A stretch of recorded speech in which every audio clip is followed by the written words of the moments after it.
Morning, second grade. All right, guys, today we are traveling to where Miss Cutting's family is originally from, Russia. And we are going to look at one of their most famous forms of folk art. Now, remember, folk art is artwork that can be made by anyone, and we have looked at a lot of folk art so far this year. So today, guys, we are going to be looking at the Matryoshka. And I have a feeling most of you have seen these before. You probably just didn't know that was their actual name. You might know them more so as a nesting doll. Let's go ahead and learn a little bit more about the Matryoshka. All right, guys, here we have it. The Matryoshka, Russian folk art. So, like I said, we are traveling to Russia. It's that huge landmass over there, but funnily enough, most of Russia is not inhabited just because, well, it's a lot of ice and snow. So today, guys, we're going to learn about the history of nesting dolls, or a Matryoshka. The first one was made in 1890, so they're not very old. They're actually a fairly new type of folk art. The original ones were meant to symbolize and show the family unit and motherhood. Each one is turned from a single piece of wood, and they would typically use the softer woods like a linden or a birch or a lime. The traditional ones would have about 5 dolls. However, there are some that can have 30 or more. I believe the record is over, I want to say 100 dolls. And as with all things, time has transformed the nesting doll from the very traditional one, which is of a little girl, into some really fun ones. And we're going to take a look at those in a minute. So, here we have the original Matryoshka called the Rooster Girl. As you can see, the largest figure is holding a black rooster. Now, right towards the middle of her apron, you're going to see a little line. That's the seam where she would twist open, and then all of the other ones would subsequently sit inside of her. This received a bronze medal at the World Exhibition in Paris in 1900, and it was really because of this that the Matryoshka became so popular and was wanted by people all over the world. So, here's how they actually work. As you can see, the smallest doll sits in the middle, and then they slowly get bigger and bigger, with each piece sitting on top of another one until finally you have your largest piece, which covers it up. These can range anywhere from about the size of your hand all the way to life-size ones, which are about 6 feet tall. This is also another traditional design.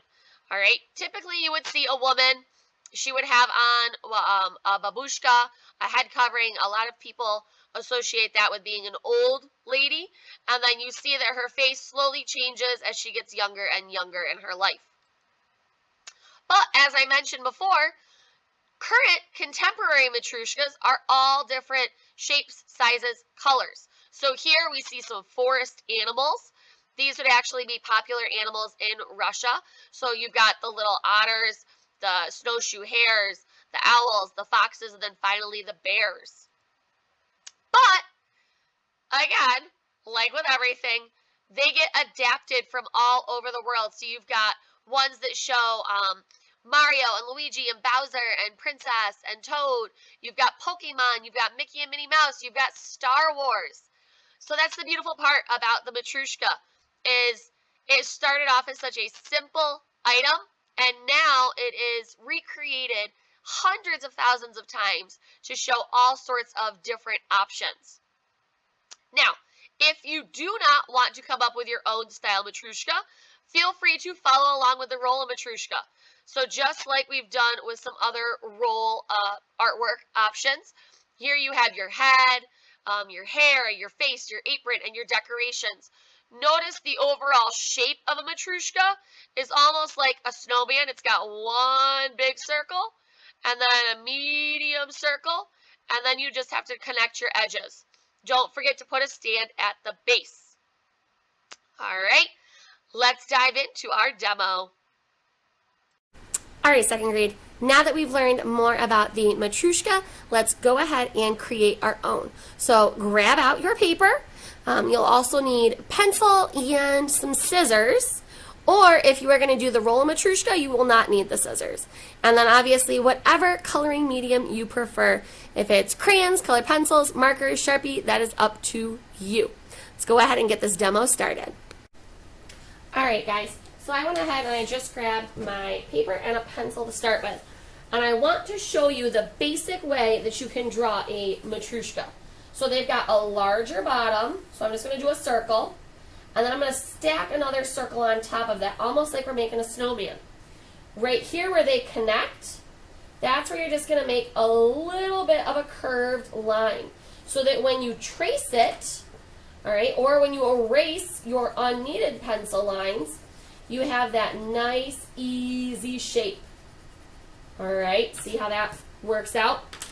So our first step is to simply draw out our largest Matryoshka and then make smaller ones next to it. Don't forget it's your base to add in a little bit of a foot. And then I'm going to go ahead and do a slightly smaller one to make it look like it's going to sit inside of it. Now, your smaller Matryoshkas will not have that foot. And I'll make another one. And I'll make my smallest one down here. And then I'll make a medium-sized one that's a little bit smaller than this guy right here. Now, as I said, you can go ahead and stick with the traditional Matryoshka design, or you can have some fun with it. Miss Cutting is going to stick with the traditional. So I'm going to add in a face to all of mine.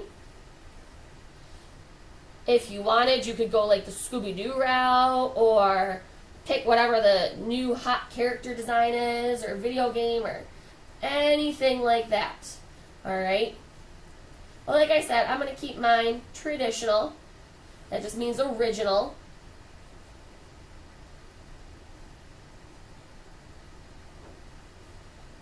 And because I'm sticking to the original, they've all got that really big, cute, rosy cheek pattern. So I'm going to go ahead, finish getting these drawn out, and then I will get mine colored in. And then after that, I will show you what comes next.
Alright guys, so I am all done coloring in my Matryoshkas, and there's a couple things that I want to point out to you.